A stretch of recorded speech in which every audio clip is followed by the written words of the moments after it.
Matapos daw ang anak niyang si Senador Jinggoy Estrada at pamangking si Laguna Governor E.R. Ejercito, nakakatanggap naman daw ngayon ng impormasyon si Manila Mayor Joseph Estrada na siya na ang susunod na pupuntiryahin.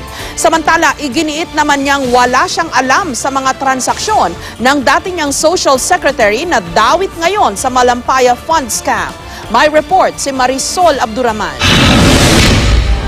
Para sunod-sunod nga, no?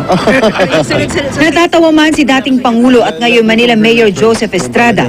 Sinabi niyang meron siyang naririnig na siya na raw ang isusunod. Pagkatapos sampa ng kasong plunder ang anak na si Senador Jinggoy Estrada dahil sa pagkakasangkot sa 10 billion pork barrel scam. At makalipas si disqualify ng COMELEC ang pamangkin na si Laguna Governor E.R. Ejercito dahil sa overspending noong kampanya. Pero di na rin nagbigay ng anumang detalye si ERAP tungkol dito. I have to confirm it first before saying anything. Wala pa namang confirmation yan.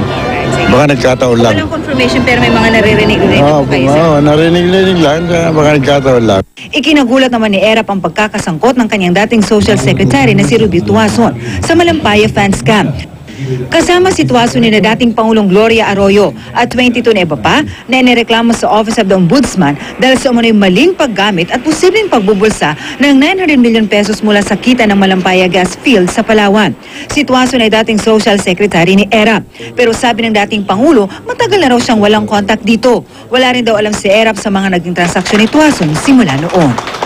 Since I stepped down as president in 2000, January, I have no more connection with her. Marisol Abduraman, GMA News.